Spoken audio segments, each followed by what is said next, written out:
Educational Information and Communication Technology presents Educational Satellite Television Programs.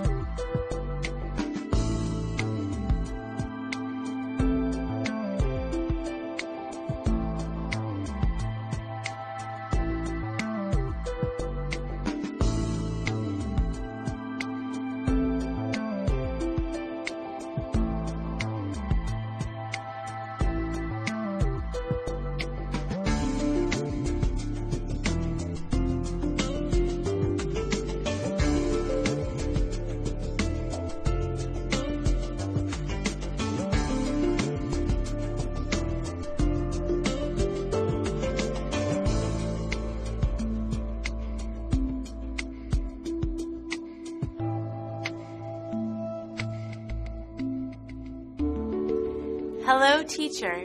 Hello, students. Welcome to today's lesson on blood circulation. In our previous lesson, we learned about the heart and the blood vessels. We also discussed how oxygen and carbon dioxide are exchanged in the lungs through respiration. Today, we will focus our studies on the blood, the heart, and lungs, and how they work together to circulate the blood through the body. This certainly will be an interesting lesson, students. Let us get started by studying the components of the blood, and then learn about the functions. Are you ready? Blood is a specialized bodily fluid that delivers substances which are necessary to the body's cells. Some of these substances include oxygen and nutrients. Blood also transports waste products away from the cells as well. Blood is made up of red blood cells, white blood cells, platelets, and plasma. Red blood cells carry oxygen to all of the organs in the body, while white blood cells protect us against infection. Platelets stop the bleeding from open cuts and wounds, and they work to heal wounds. Plasma carries proteins that work to regulate bleeding and clotting. Students, if you think back to the previous unit, you learned about the heart, including its 4 chambers and 4 valves. You also learned that it functions similar to a pump in order to move blood around the body. The heart is the organ that provides momentum for the components of blood to reach the areas of the body that they are needed. Let us move on and discuss the term circulation. The pathway the blood follows is a circuit because the blood ends up where it began, as opposed to a straight line, which would take something from point A to point B. A circuit carries the substance around, but brings it back to its original starting point. Today, we will discuss the 2 types of blood circulation: pulmonary and systemic. We will also learn how they connect. Shall we do an activity, class? Students, if you think about what you have learned about blood thus far, why is it important that it circulates in the body? Take a few minutes to discuss your answer with a partner. Students, let's get ready. Begin.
Time's up.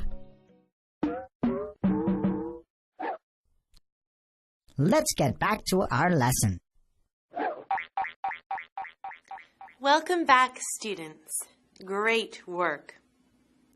You may have stated the 3 functions of blood that we discussed earlier in the lesson.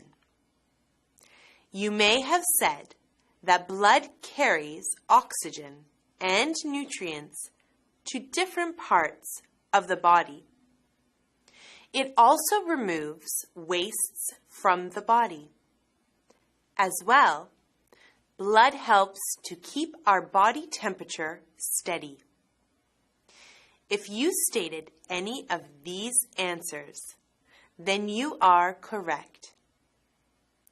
An easy way to remember the 3 functions of blood circulation is by thinking good things in, bad things out, and body temperature normal. I hope that is a helpful method. Now that we know why it is important for blood to move around our bodies, it is time to learn how it works. To do this, we need to look at the body's complex transport system. It is made up of the heart, blood vessels, and blood, which together make up the circulatory system. The heart, as you have learned, acts as a pump to move blood around your body. The blood moves in a system of vessels, which are like tubes. The bigger vessels are stronger and thicker, and they allow for more blood to flow through. The smaller vessels are extremely tiny and very delicate. At their smallest, they allow only one red blood cell at a time to pass through. There are two main types of vessels: arteries and veins. In the same way that a tree trunk divides into big branches and then smaller branches, arteries divide into smaller arteries called arterioles. Arterioles divide even further into capillaries. All the types of arteries move blood away from the heart. You can remember this because both the word artery and the word away start with the letter A. The biggest artery in the body is called the aorta. Smaller venules, which merge into veins, move blood back to the heart. The biggest vein in the body is the vena cava. Like the memory trick you used for arteries, you can also remember the veins, venules, and the vena cava by thinking of the letter V. The heart pumps blood in two coordinated pathways. One pathway, called pulmonary circulation, carries deoxygenated blood away from the heart to the lungs and returns oxygenated blood back to the heart. Whereas systemic circulation carries oxygenated blood away from the heart to the body and returns deoxygenated blood back to the heart. It is important to remember that the two systems do not exist independently of one another. The blood flow is continuous, which means it moves from one circuit directly to the other circuit. Now, students, it is time to put everything we have learned together. I want you to draw a simple diagram of the body and include the lungs, the heart, the major arteries and veins, the two circulation systems, including how they connect. Please work in groups of 2 or 3 to complete your drawings. Are you ready?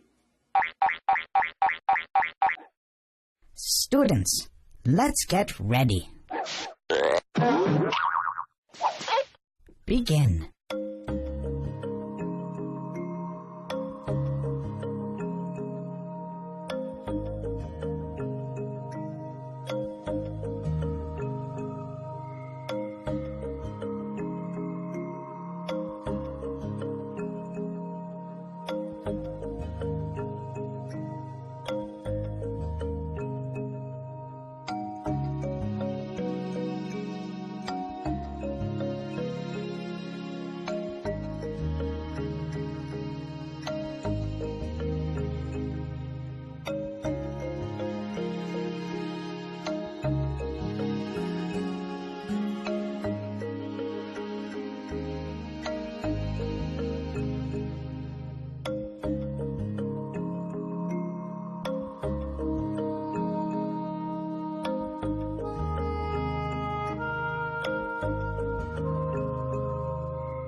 Time's up!